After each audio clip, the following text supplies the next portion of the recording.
Dobrý den, paní Violo. Dobrý den. Paní Violo, viděla jsem vaše poslední testy od pana doktora a vaše hladina cukru se zvýšila, takže to není dobře. Musíme okamžitě změnit jídelníček, stravu, aby se vám ta hladina zase snížila. Dobře? Paní Violo, sestřička má pravdu. Viděl jsem ty výsledky a je to opravdu hrozné. Vím, že máte ve skříni sladkosti, tak se zbytečně nezdržujeme, tak my vám teďka vezmeme ty sladkosti, domluvili jsme se na tom se sestřičkou a děláme to pro vaše dobro, musíte to pochopit. Přece mi nebudete hrabat ve věci, už nemám žádný soukromí a teď ještě tuto. Už jsem na to dost stará, abych se rozhodla, co budu jíst a co nebudu jíst. Ale no tak, paní Violo. Paní Adelo, řekněte něco paní Viole, přece tady nebude dělat takové scény. Vždyť tady máme více klientů, kteří mají diabetickou stravu, nikdo si nestěžuje. Máme tady diabetické jogurty, máme diabetické tyčinky, oni jsou úplně stejné jak ty normální. Paní Violo, dohodneme se.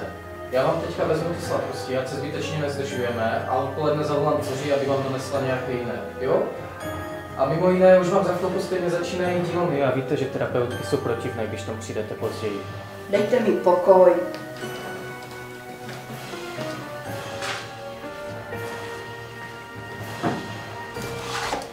Ještě tam. A ještě tam. Je to všechno.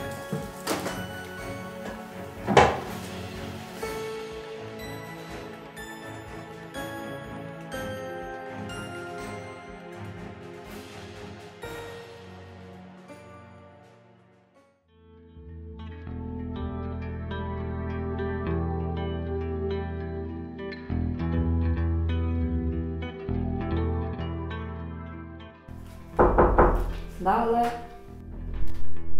Dobrý den, paní Violo. Dobrý den. Zdravíme vás. Jak se máte, paní Violo? Děkuju, dneska se mám dobře. Paní Violo, můžeme se u vás tady na chvilku posadit? Můžete Děkujeme. se zeptat, jste za mnou dneska přišli dva, co se stalo? Ano, paní Violo, jsme tady ve dvojko, abychom vám řekli výsledky, které přišly z nemocnice, výsledky testů.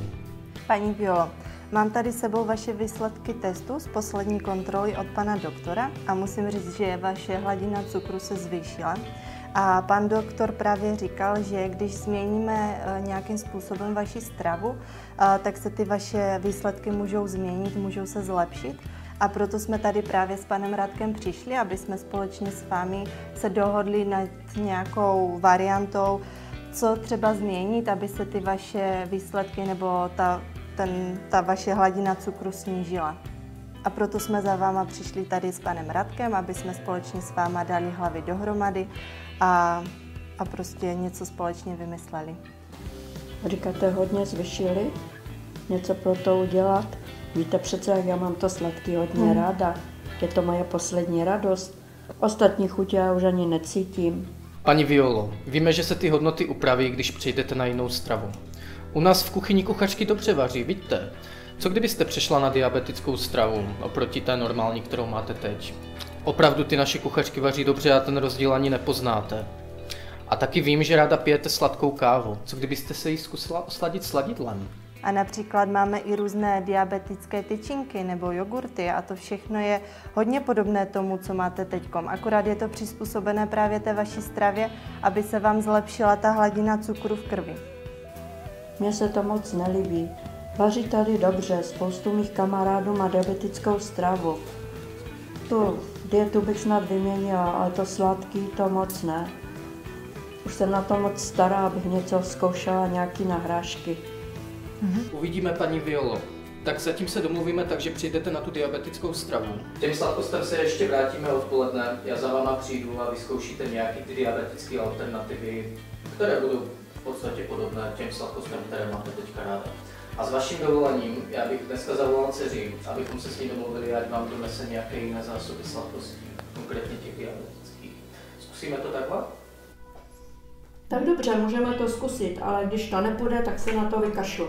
Tak super, jsme domluveni. Zastavíme se ještě odpoledne a domluvíme se na tom, jak budeme pokračovat s vaším plánem. A ještě zavoláme teda té dceři. Dobře, tak jo? Tak jo, tak jsme děkujeme. domluveni. Tak se mějte hezky. Mějte se, nashledanou. Nashledanou, paní Violo.